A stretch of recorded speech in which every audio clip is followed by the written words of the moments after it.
"She smells like flowers, Daddy." These innocent words from a child would change everything that day. The mockery of an overweight bride turned into something beautiful when a cowboy's daughter saw what others couldn't see. Before we begin, make sure to subscribe to the channel and comment where you're watching from. Elias McGraw's weathered boots stirred the dust of Sandalia's main street as he guided his chestnut mare past the newly erected telegraph office. The jangle of his spurs announced his return like a familiar melody in a town that seemed increasingly foreign to him. 3 months on the cattle drive had hardened his already leathery skin and deepened the creases around his eyes, but it was the changes to his hometown that truly aged him. The railroad had crept closer during his absence, its steel fingers reaching toward Sandalia with relentless determination. Where once stood open plains and cattle crossings, now scaffolding and worker camps dotted the landscape. Elias tipped his hat to Sheriff Dalton, who nodded in acknowledgement before returning to his conversation with a man in a tailored suit, another railroad representative, no doubt. "McGraw, back from pushing cows through the territory?" called a voice from the mercantile porch. It was old Jim Tanner, one of the few ranchers who still commanded respect in both worlds, the fading realm of cowboys and the emerging domain of commerce. "Just long enough to remember what a proper bed feels like," Elias replied, dismounting with a grunt that betrayed his 45 years. He secured his horse to the hitching post, patting her neck affectionately. "Town's changed again." "Changes faster every month," Tanner confirmed, gesturing toward the bustle around the church. "Got ourselves a wedding coming. Lydia Henshaw's marrying that freight clerk from back east." Elias observed the activity with quiet interest. Women carried bolts of fabric into the church hall, while men assembled tables in the yard. The air hummed with anticipation, yet something in the sidelong glances and hushed conversations suggested not all the talk was kind. As he made his way toward the saloon, thirst driving him forward, Elias caught fragments of conversation that confirmed his suspicions. 2 men loading crates snickered as they mentioned the bride's name, their mockery barely concealed. "Gonna need extra timber to build that wedding arch," one said, earning a burst of laughter from his companion. The cowboy frowned, but kept walking. Sandalia had always had its share of cruelty, but something about targeting a bride-to-be struck him as particularly mean-spirited. Inside the saloon, the talk was even less restrained. Maeve Callahan's sweet voice drifted from the small stage, but even her melancholy tune couldn't drown out the barbed jokes circulating among the patrons. Elias ordered whiskey and stood at the bar, his presence causing a momentary lull in conversation. He was still respected enough to command that much at least, but as he gazed into the amber liquid, he wondered how long that would last in this new Sandalia, where railroad men outnumbered cowboys, and the old ways seemed to matter less with each passing day. His thoughts turned to his daughter Clara, waiting at home. She, at least, remained unchanged, his one constant in a world determined to leave men like him behind. Clara McGraw stood on her tiptoes, peering over the mercantile counter as her small fingers traced the edge of a glass jar filled with colorful candy sticks. The 9-year-old had accompanied her father into town for supplies, but while Elias McGraw discussed feed prices with the shopkeeper, Clara's attention wandered through the crowded store. That's when she first noticed Lydia Henshaw. The woman stood by the fabric section, her fingers delicately examining a bolt of cream-colored satin. Unlike the other ladies who moved in tight clusters, exchanging whispers behind gloved hands, Lydia shopped alone. Clara watched as 2 women nearby exchanged glances, their eyes moving critically over the bride-to-be before they turned away with poorly concealed smirks. "Can I help you find something, little one?" The gentle voice startled Clara from her observations. Lydia had noticed her staring and now stood before her, a kind smile warming her face. Up close, Clara was enveloped by the most wonderful scent, a soothing blend of lavender and rosewater that reminded her of the pressed flowers her mother had kept in her Bible before she passed. "I'm just waiting for my daddy," Clara replied, suddenly shy. "He's buying things for our ranch." "You must be Elias McGraw's daughter," Lydia said, her eyes crinkling at the corners. "I've heard he's one of the finest cowboys in Sandalia." Pride swelled in Clara's chest. "He is. He can rope a calf faster than anybody." The bride laughed softly, the sound like wind chimes on a summer breeze. From the corner of her eye, Clara noticed how other shoppers stared, their expressions ranging from curiosity to disapproval at their interaction. "Would you like to see what I'm buying?" Lydia asked, seemingly unbothered by the attention. She opened her basket to reveal spools of ribbon and lace. "For my wedding dress." It's going to be beautiful, Clara whispered, touching a length of satin ribbon. Here, Lydia said, cutting a small piece. A gift for you. As Clara accepted the ribbon, their fingers touched briefly. The girl noticed how the woman's hands were soft despite their size, gentle in a way that matched her voice. Clara, Elias called from across the store. Time to go, darling. Coming, Daddy.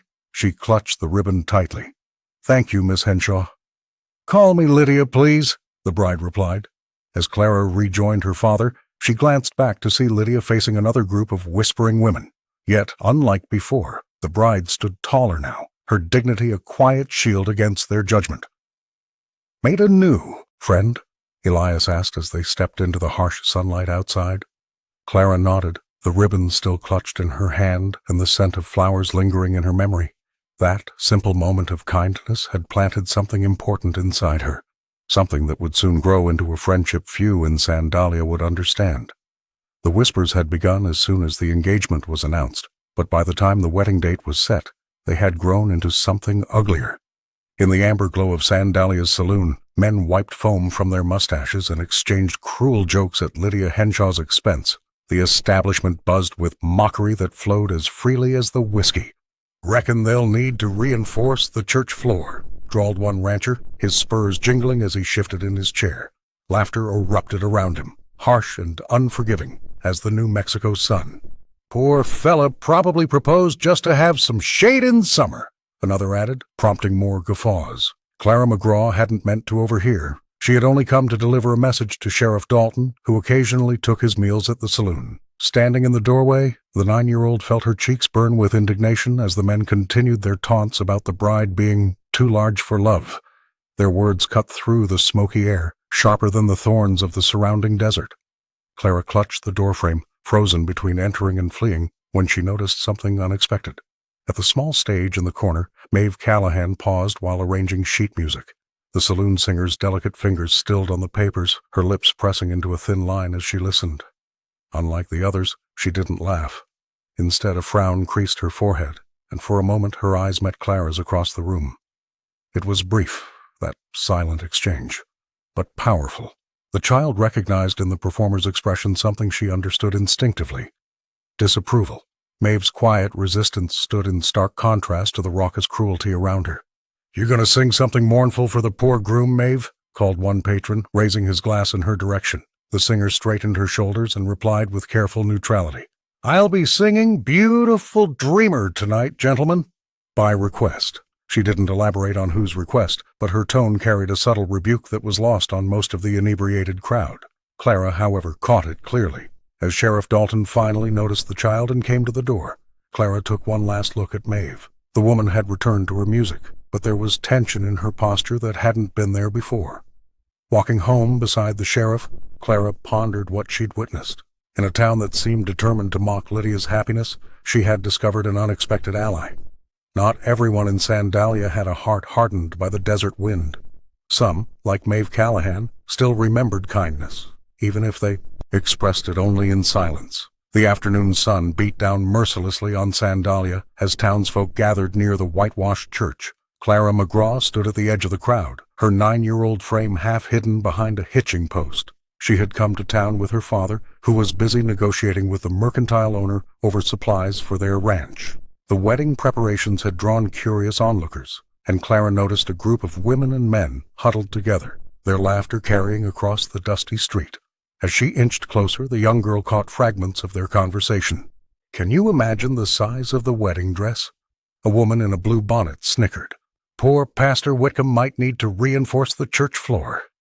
"Bet the groom lost a bet," a man with a thick mustache added, causing the group to erupt in cruel laughter. Clara's cheeks burned as she realized they were mocking Lydia Henshaw. The memory of the gentle bride's lavender scent and kind eyes at the mercantile just days ago made something twist inside her chest. "That's not true," Clara said, her voice barely audible at first. Then, stepping forward into the circle of adults, she squared her small shoulders. "Miss Lydia is nice. She smells like flowers and talks to me like I'm a real person." The laughter died abruptly. The townsfolk stared at Elias McGraw's daughter with expressions ranging from shock to embarrassment. "Well, look at that," the mustached man said, recovering first. "The cowboy's kid defending the fat bride." Clara's hands balled into fists at her sides. "My pa says people who talk mean about others are just showing their own ugliness." A charged silence fell over the group. Several people shifted uncomfortably, while others exchanged glances. Clara stood her ground, though her heart hammered wildly against her ribs. "That's Elias McGraw's girl, all right," someone whispered. "Stubborn as her father." Sheriff Dalton, who had been watching from the boardwalk outside his office, tipped his hat slightly in Clara's direction, a subtle gesture of respect that didn't go unnoticed by the onlookers. As the group dispersed, murmurs followed in their wake. Some nodded approvingly at the child's courage, while others shook their heads in disapproval. By sundown, word of Clara's defense had spread throughout Sandalia, reaching even the saloon where Maeve Callahan performed her evening songs. The incident marked something significant in the town's social fabric, the first real challenge to the casual cruelty that had become commonplace. For Clara, it was simply standing up for someone kind. For Sandalia, it was the beginning of a reckoning with its own conscience, sparked by the unlikely courage of a cowboy's daughter who refused to join in the mockery of a woman who smelled like flowers. Sandalia transformed with each passing day, the approaching railroad tracks cutting through the desert like a steel serpent. What was once a dusty waypoint where cowboys rested between cattle drives had become a hive of activity. The main street, previously home to just a handful of establishments, now bustled with newcomers seeking fortune in the expanding frontier. The saloon, once a simple watering hole, now boasted imported glass lanterns that cast prismatic light across polished tables. Inside, railroad men with clean hands and Eastern accents mingled uneasily with weathered ranchers. Maeve Callahan's songs were often drowned out by heated discussions about land rights and cattle crossings. "This ain't the town I left behind," Elias McGraw muttered to Sheriff Dalton as they watched a freight wagon unload crates of goods from Chicago and St. Louis. The lawman merely nodded, his eyes tracking the strangers who poured into Sandalia with each passing week. At the mercantile, shelves that once held only essentials now displayed fancy hats, perfumed soaps, and illustrated books. The proprietor had expanded twice since spring, and rumors circulated that a proper hotel would soon replace the modest boarding house at the edge of town. Clara watched this transformation with wide-eyed fascination. "Look, Daddy!" she exclaimed one afternoon, pointing to a telegraph worker stringing wire along newly erected poles. "They say we'll be able to send messages all the way to Santa Fe in minutes." The cowboy forced a smile for his daughter's benefit, but his weathered face betrayed concern. The open range that had defined his livelihood was increasingly sectioned off by fences and property markers. Railroad surveyors with their instruments and charts seemed to redraw the landscape according to some distant company's vision rather than the natural contours of the desert. In Pastor Whitcomb's Sunday sermons, the tension was palpable. Railroad executives and their families occupied the front pews, their donations funding the church's new bell tower. Meanwhile, ranching families like the McGraws sat further back, their influence waning despite generations of stewardship over the land. Even Lydia's upcoming wedding reflected this division. Her fiancé worked as a clerk for the railroad company, placing their union squarely at the intersection of old Sandalia and new. Some whispered this explained the mockery she endured. She represented change itself, a bridge between worlds that many resisted. As wagons crowded the streets and the constant rhythm of hammers echoed across town, Sandalia stood at a crossroads. The promise of prosperity walked hand in hand with the threat of losing something essential, a way of life, a sense of community, an understanding of what mattered in the harsh beauty of the New Mexico territory. Pastor Whitcomb stood at his desk, fingering the worn leather of his Bible as he stared at the hastily scrawled note from the railroad superintendent. The message was polite, but firm. The ceremony for Lydia Henshaw should be appropriately brief to accommodate the schedule of 3 visiting railroad investors. The pastor sighed, removing his spectacles to rub the bridge of his nose. 20 minutes for a lifetime commitment, he muttered to himself. Is that what we've come to? Sandalia was changing faster than he could comprehend. Just last year, a wedding would have been a day-long affair with the entire community participating. Now, with the railroad's constant push westward, time itself seemed compressed, measured in train schedules rather than seasons. A soft knock interrupted his thoughts. Lydia stood in the doorway, her expression hopeful, yet hesitant. The gentle scent of lavender preceded her.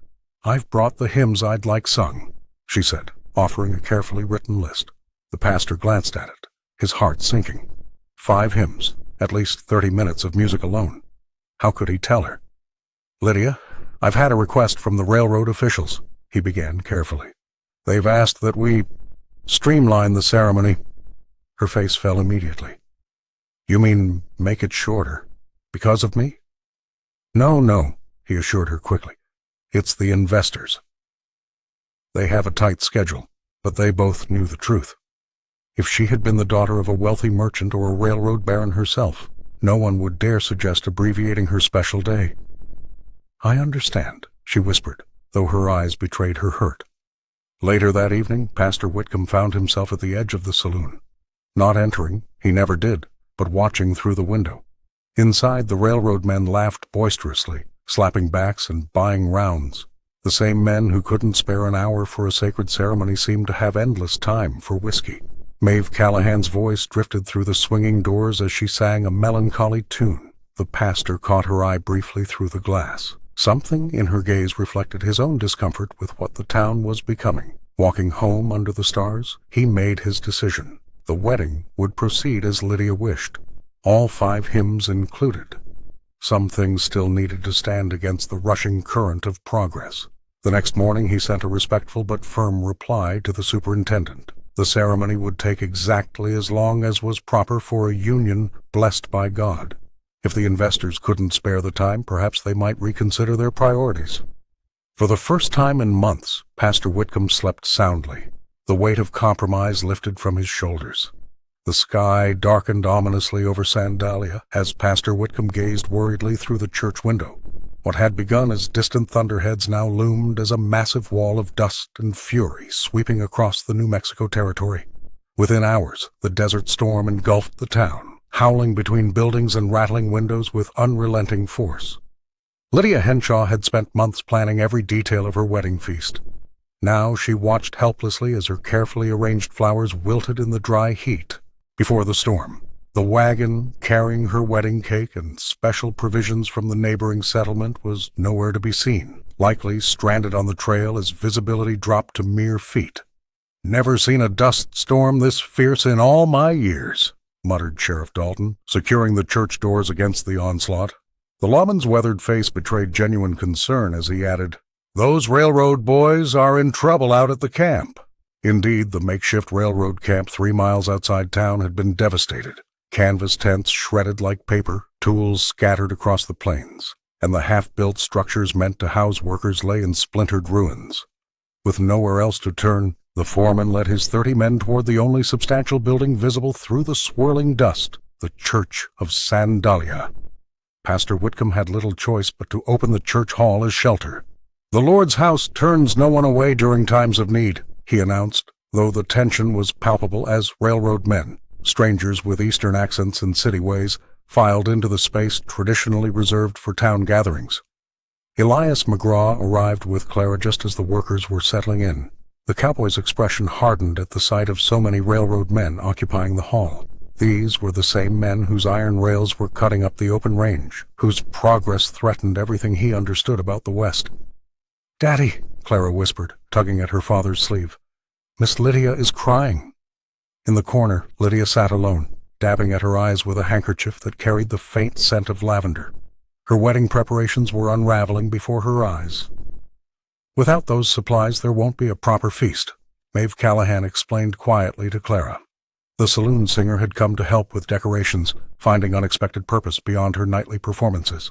As the storm raged outside, an uneasy truce formed within. Railroad men huddled on one side of the hall, townsfolk on the other. Between them moved Clara, offering water from the church well, her innocent diplomacy bridging divides that adults maintained through stubborn pride. "This storm might pass by morning," Sheriff Dalton announced, "but those supplies won't deliver themselves." All eyes turned to Elias, known as the best rider in the territory. The decision forming in his mind would set in motion events that would change everything. The rising sun cast long shadows across the desert as Elias McGraw tightened the cinch on his saddle. 4 days until the wedding, and the storm had left Sandalia's provisions dangerously low. Flour, sugar, and even the special white lace Lydia had ordered from back east, all stranded somewhere between the railroad depot and town.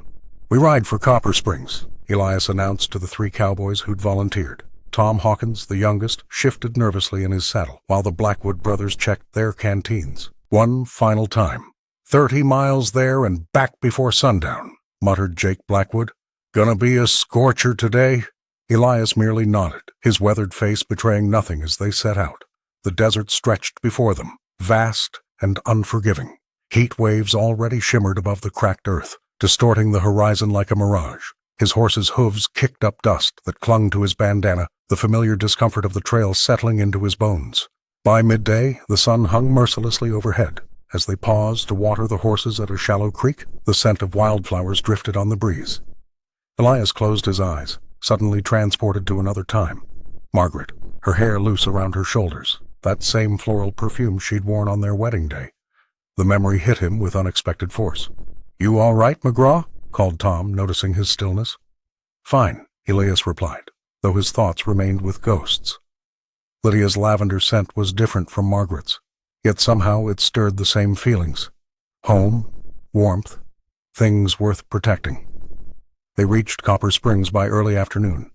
While the others loaded supplies onto pack horses, Elias found himself in the mercantile, staring at a small bottle of rosewater perfume.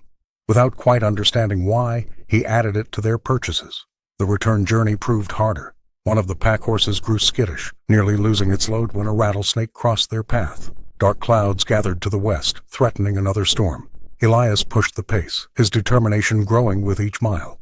"Never seen you this worked up over some wedding supplies," Jake commented during a brief rest. Elias adjusted his hat, considering his words carefully.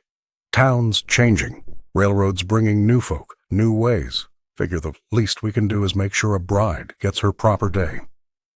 What he didn't say was how Clara's defense of Lydia had awakened something in him, a recognition that courage came in many forms, not just facing down rustlers or surviving cattle drives.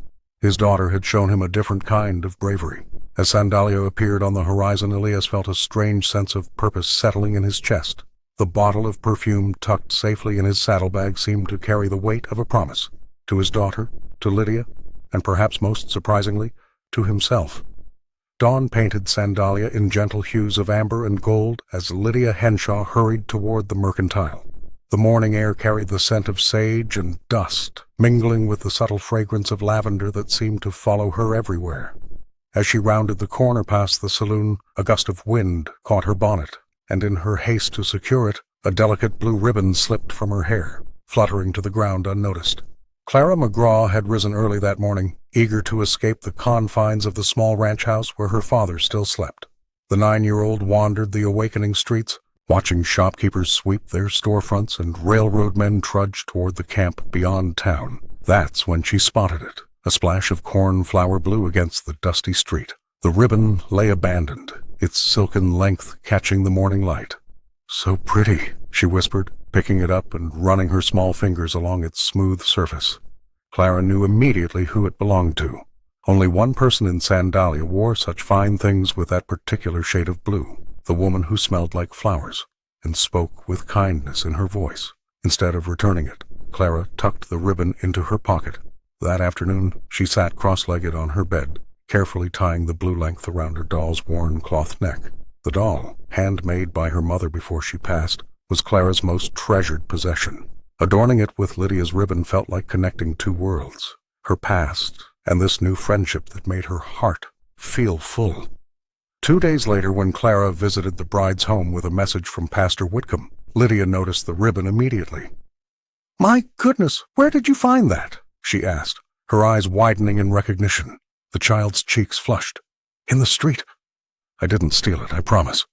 Lydia knelt despite her full skirts, bringing herself to Clara's eye level.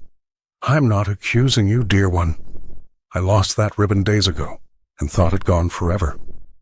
Do you want it back?" Clara began to untie it from the doll's neck, her fingers suddenly clumsy with disappointment. The bride gently stilled the child's hands. "No. I think it belongs with your doll now. A gift from me to you." That simple exchange, a lost ribbon, found and cherished, then given freely, cemented something profound between them. In a town where divisions ran as deep as the arroyos cutting through the desert, this small token became a silent testament to their unlikely bond. When Clara returned home that evening, she held the doll close, the blue ribbon a vibrant reminder that, even in Sandalia, kindness could take root and flourish. Maeve Callahan's fingers trailed along the polished wood of the bar as she watched the patrons file out after her last performance. The saloon emptied quickly, leaving behind only the lingering scent of whiskey and tobacco. Every night ended the same way. Hollow applause, a few coins tossed her way, and the crushing weight of loneliness that followed her back to her small room above the establishment. From her stage, Maeve had observed the town's reaction to Lydia Henshaw's upcoming wedding. While others mocked, she remained silent, her heart aching with a familiar pain. The saloon singer understood what it meant to be judged, to be seen as nothing more than entertainment for men who would never truly know her. But Lydia walked through town with her head held high despite the whispers, and Maeve envied that quiet dignity.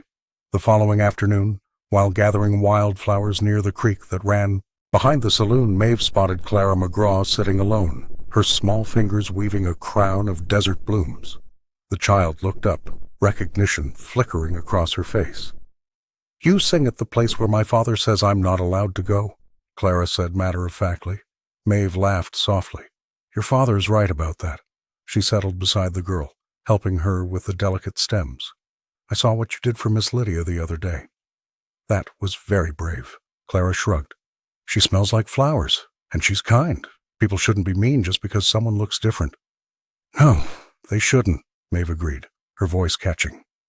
After a moment of silence, she added, "Sometimes I wish I could be brave like you." "Why?" "You stand in front of everyone and sing." "That's brave." The saloon singer shook her head. "That's different. I'm just doing what they expect. I've never stood up for what matters." Her fingers stilled on the flowers. "I want more than applause, Clara.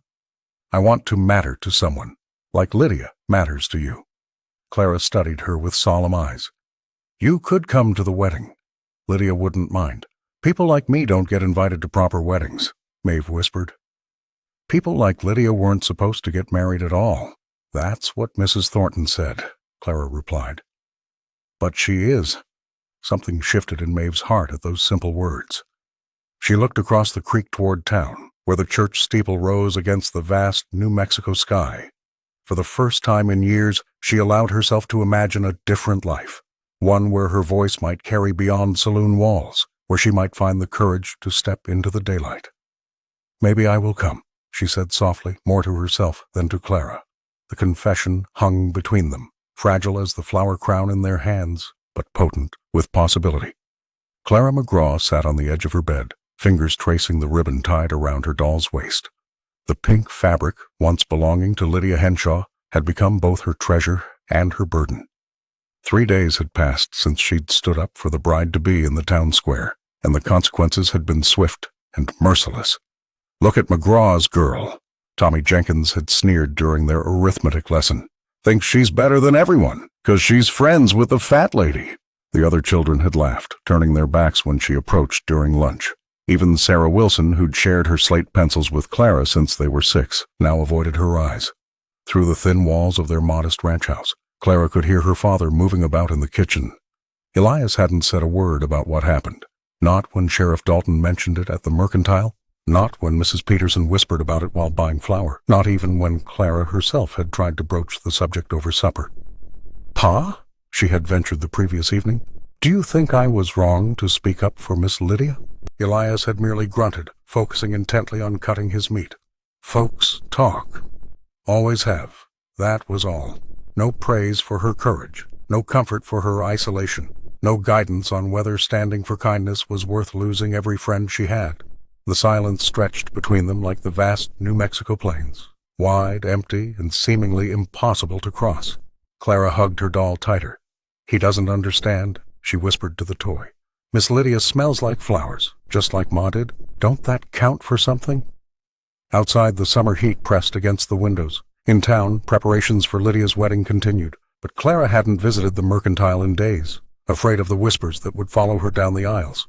She missed the gentle smile Lydia always offered, the way her eyes crinkled at the corners when she laughed. Elias paused outside his daughter's door, coffee cup in hand. Pride and uncertainty warred within him. His little girl had shown more backbone than men twice her age, defending someone the town had deemed unworthy.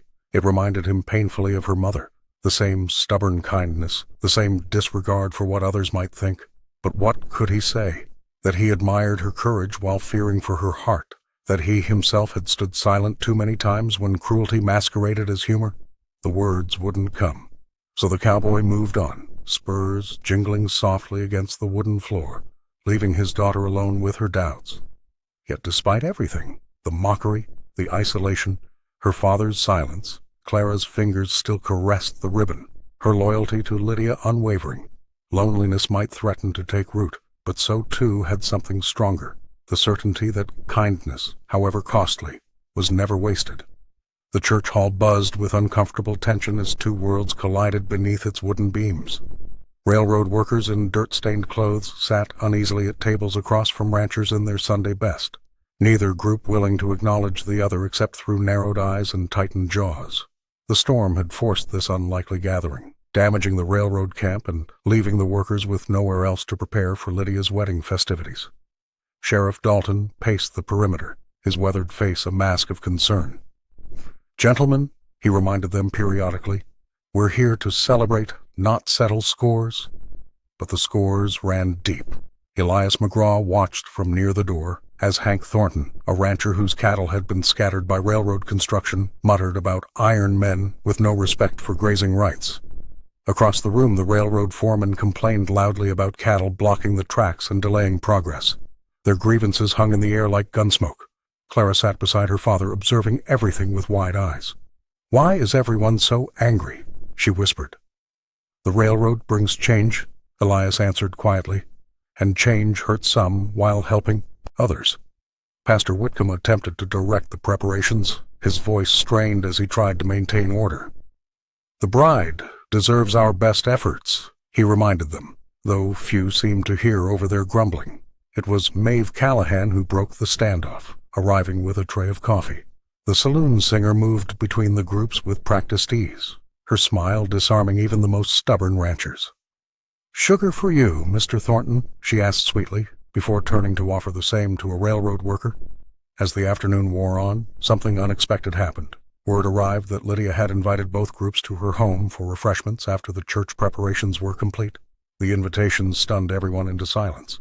"Her home?" one railroad man asked. "The same woman they've been mocking for months?" Clara beamed with pride. "Miss Lydia makes the best apple cake in the territory."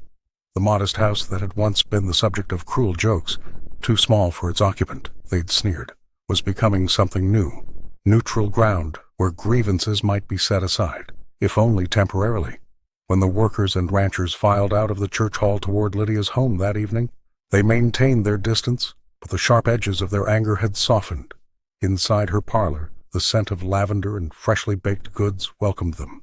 The railroad foreman and Hank Thornton found themselves sharing the same table, their conversation stiff but civil. Sheriff Dalton caught Elias's eye across the room and nodded slightly. Something was changing in Sandalia, fragile as a desert flower, but real nonetheless. In Lydia's home, surrounded by her kindness, new possibilities began to take root. The morning sun cast long shadows across Sandalia as Thomas Henshaw paced the small room behind the church. His wedding day had arrived, but instead of joy, his face was etched with doubt. Barely an hour earlier, 3 ranch hands had cornered him outside the barber shop, their voices low but venomous. "You sure you want to tie yourself to that woman?" one had sneered. "Town's been laughing for weeks. You'll be a joke from here to Santa Fe."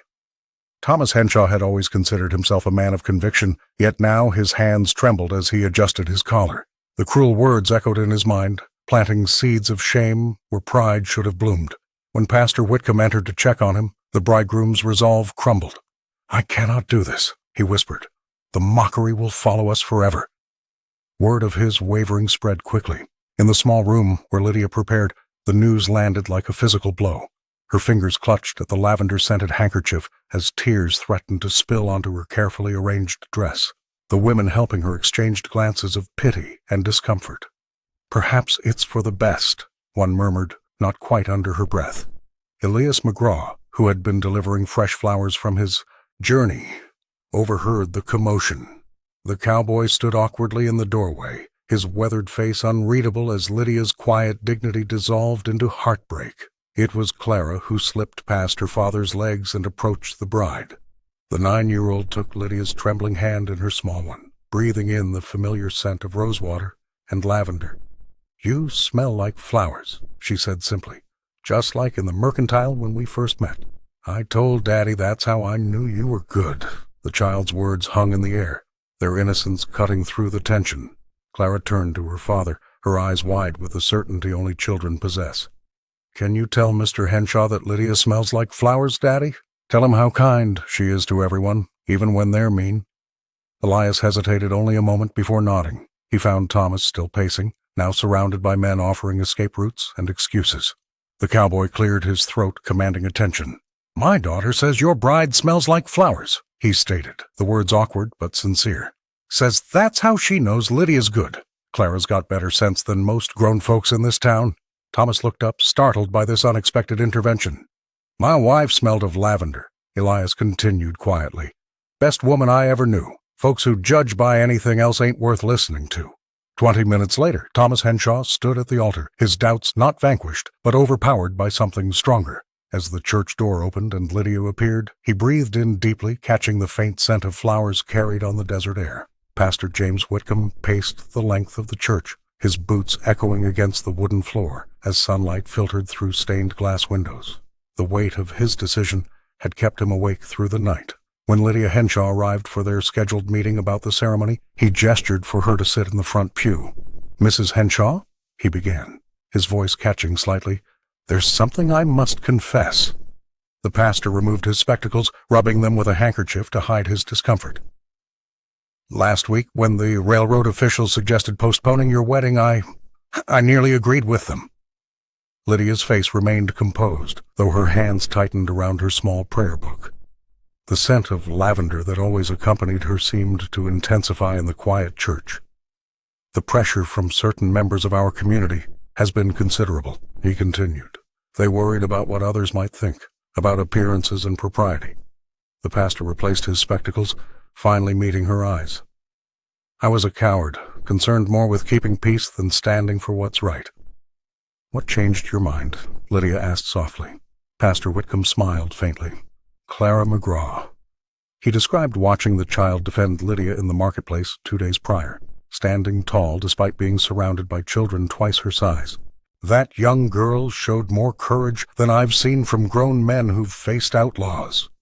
The spiritual leader moved to sit beside Lydia. "She reminded me of something I've long preached but somehow forgotten.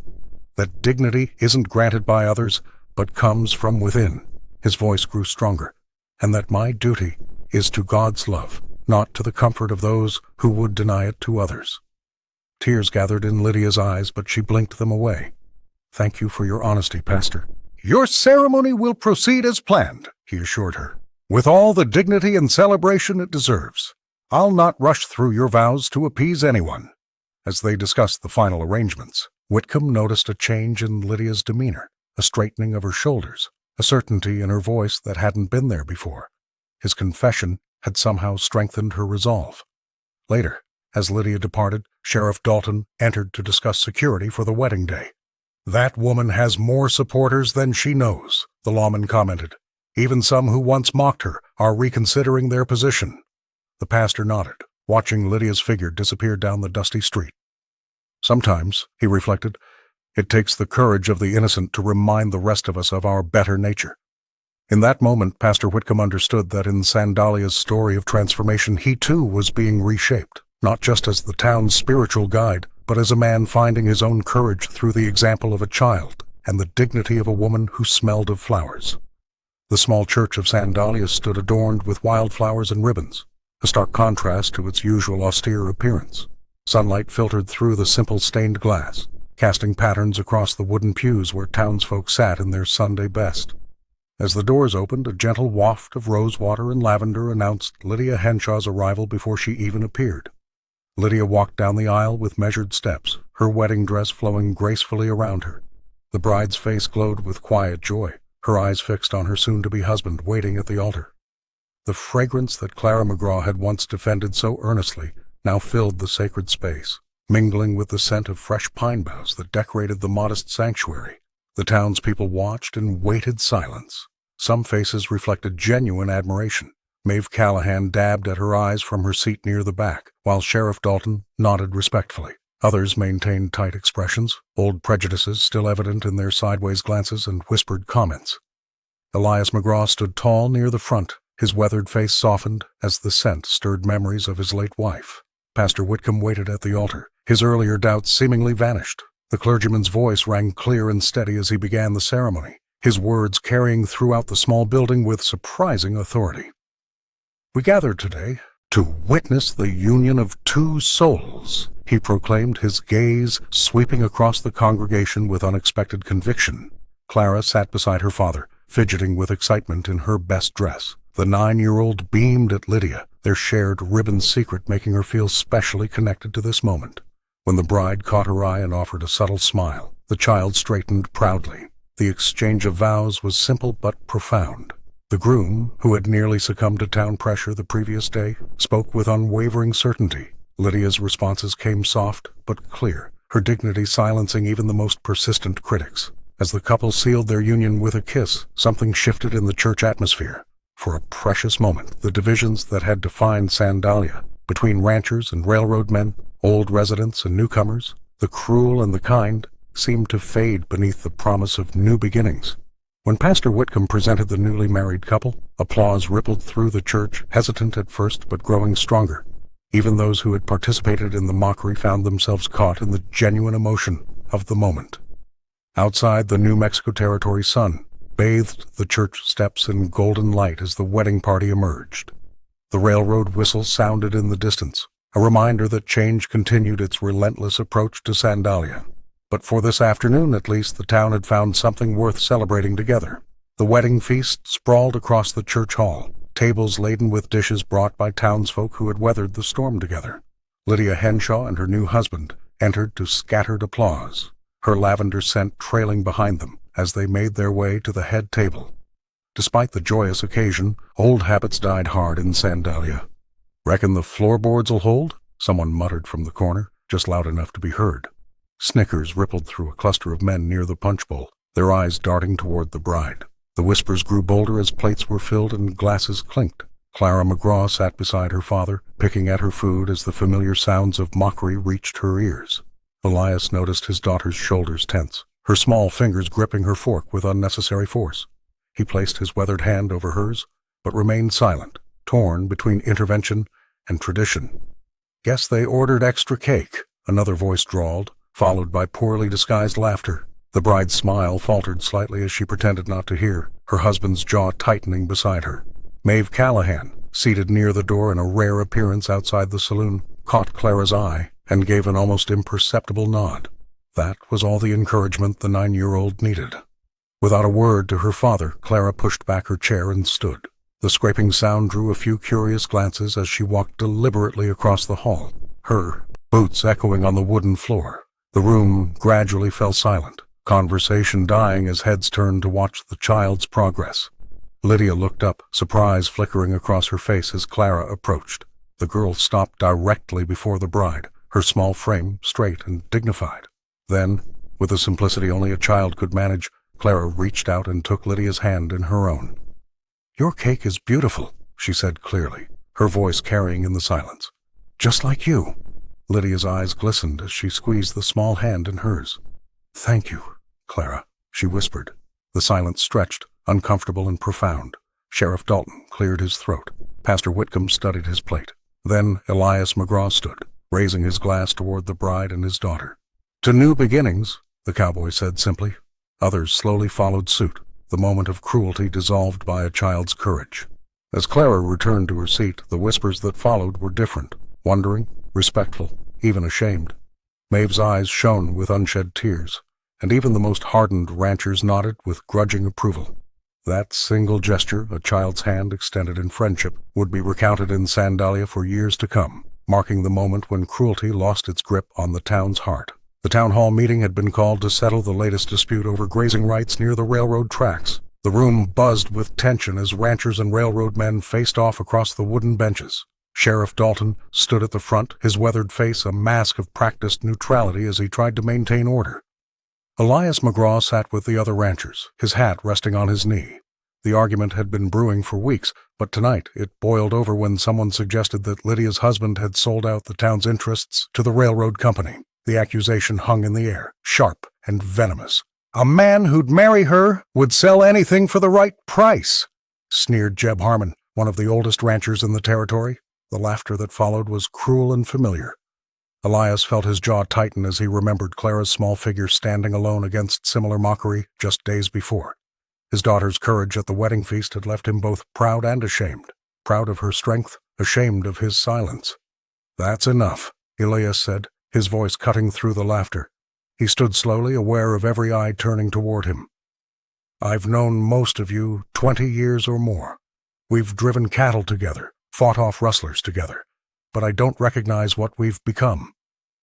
The room fell silent. Even Sheriff Dalton seemed surprised by the cowboy's intervention.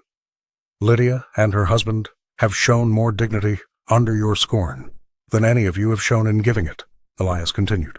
"My daughter saw that before any of us. Maybe it's time we learned from our children instead of teaching them our worst habits." Jeb spat on the floor. "Getting soft in your old age, McGraw? Next you'll be wearing a fancy suit and riding the train."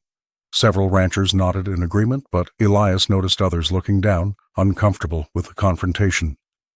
"There's nothing soft about decency, Jeb. It's the hardest thing there is in times like these."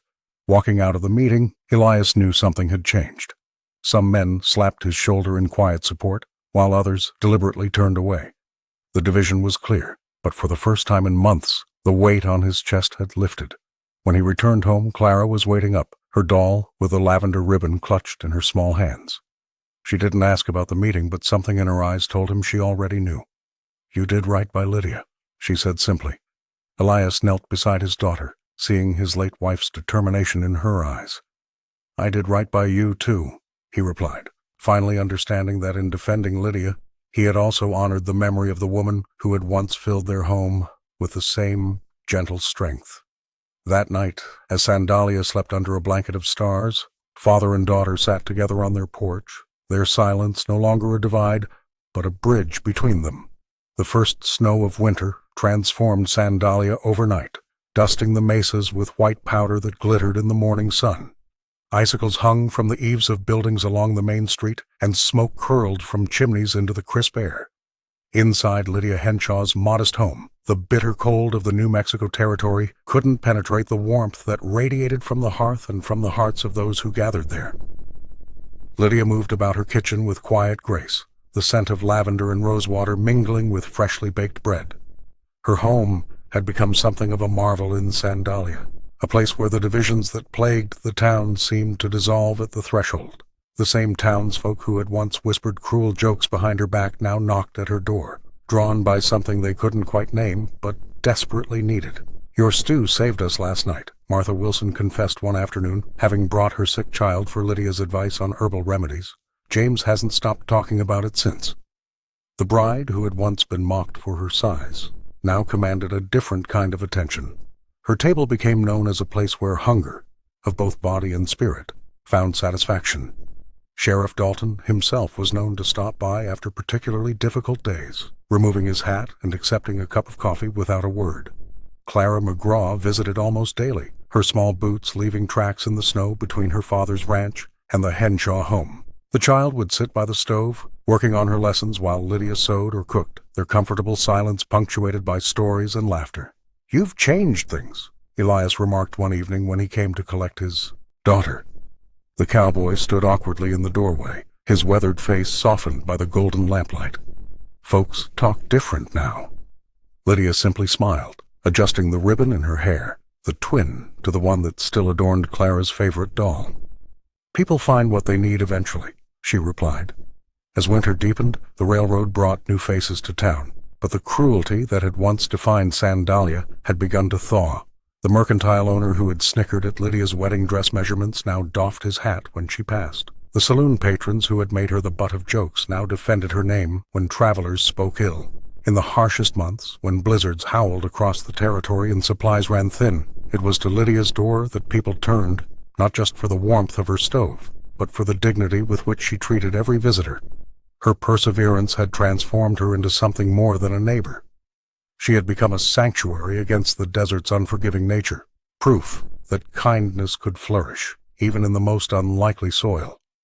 Lydia's modest home, once the target of cruel whispers, had transformed into something remarkable as winter settled over Sandalia.